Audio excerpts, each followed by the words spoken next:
भारत की धरती पर बहने वाली नदियों में मां गंगा का स्थान सबसे पवित्र माना जाता है। कहते हैं कि मां गंगा केवल एक नदी नहीं बल्कि स्वयं देवी का रूप है। उनके पवित्र जल का स्पष्ट मनुष्य के जीवन में नई आशा और आस्था का संचार करता है। लेकिन क्या आप जानते हैं कि मां गंगा धरती पर कैसे आई और उनकी इस दिव्य यात्रा के पीछे कौन सी अद्भुत कथा छुपी हुई है? पौराणिक कथाओं के अनुसार मां गंगा का मूल स्वरूप अत्यंत दिव्य और पवित्र था।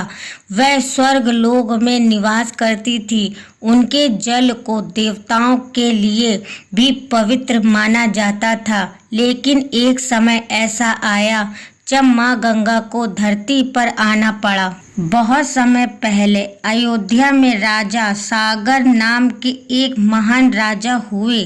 उनके अनेक पुत्र थे।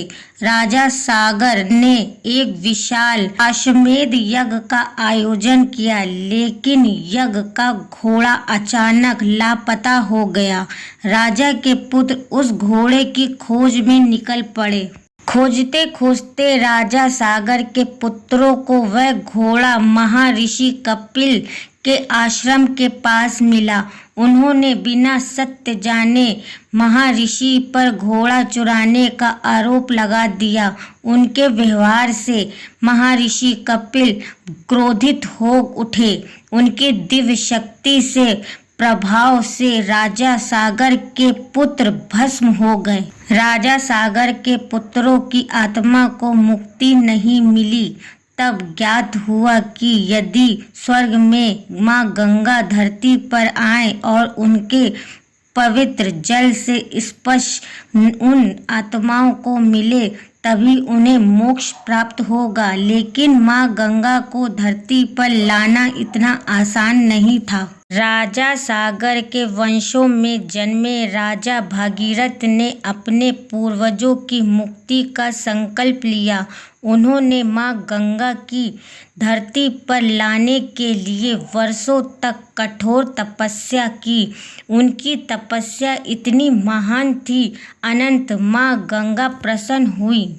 मां गंगा ने भागीरथ को दर्शन दिए और कहा, मैं धरती पर आने के लिए तैयार हूँ, लेकिन मेरे वेग को धरती सहन नहीं कर पाएगी। यदि मुझे रोकने वाला कोई ना हुआ तो मेरे प्रचंड वेग से धरती का विनाश हो सकता है। अब राजा भागीरथ ने भगवान शिव की आराधना की। उन्होंने भगवान शिव से प्रार्थना की वह मां गंगा के धरती पर उतरते समय उनके प्रचंड वेग को संभाले। भागीरथ की भक्ति से प्रसन्न होकर भगवान शिव ने उनकी प्रार्थना स्वीकार की। जब मां गंगा स्वर्ग से धरती की ओर उतरी तो उनका वेग इतना प्रचंड था, लेकिन भगवान शिव ने उन्हें अपनी जटाओं में धारण कर लिया। मां गंगा की सारी शक्ति भगवान शिव की जटाओं में समा गई। फिर भगवान शिव ने अपनी जटाओं से गंगा की धाराओं को धीरे धीरे धरती पर प्रवाहित किया। अब राजा भागीरथ आगे आगे चलने लगे और मां गंगा उनके पीछे पीछे बहने लगे। जिस मार्ग से भागीरथ गए उसी मार्ग पर मां गंगा प्रवाहित होती चली गई। इसी कारण मां गंगा कि इस धारा को भागीरथी भी कहा जाता है। मां गंगा उस स्थान पर पहुंची जहां राजा सागर के पुत्रों की भस्म पड़ी थी। जैसे ही मां गंगा के पवित्र जल को स्पष्ट उन सभी आत्माओं को मोक्ष प्राप्त हुआ। राजा भागीरथ का संकल्प पूरा हुआ और उसके पूर्वजों को मुक्ति प्राप्त हुई। तभी से मां गंगा करोड़ों लोगों की आस्था का केंद्र बन गई। लोग उन्हें केवल नदी नहीं बल्कि मां के रूप में पूजते हैं।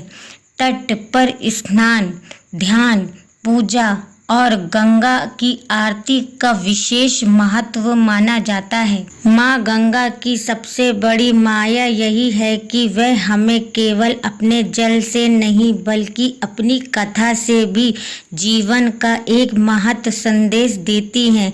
राजा भगीरथ ने हमें सिखाया कि सच्चे संकल्प और निरंतर प्रयास के सामने कोई भी कठिनाई बड़ी नहीं होती। यदि उद्देश्य पवित्र हो और प्रयास सच्चा हो तो ईश्वर भी मार्ग अवश्य बना देते हैं। माँ गंगा हमें यह भी सिखाती हैं कि जीवन में चाहे कितनी भी बाधाएं आए, हमें निरंतर आगे बढ़ते रहना चाहिए।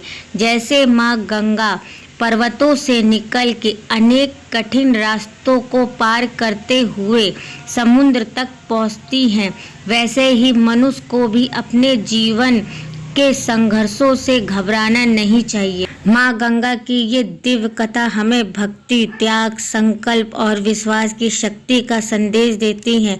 आइए हम माँ गंगा को केवल पूजे ही नहीं बल्कि उनके पवित्र स्वरूप को सम्मान भी करें, उनकी निर्मलता को बनाए रखने का संकल्प लें। अगर आपको माँ गंगा की ये दिव्य और भक्तिमय कथा अच्छी लगी हो तो कमेंट में श्रद्धा से लिखे हर हर गंगे। ऐसी ही भक्ति, ज्ञान और प्रेरणा से भरी सुंदर कहानियों के लिए नेहा के विचार को सब्सक्राइब करना ना भूलें।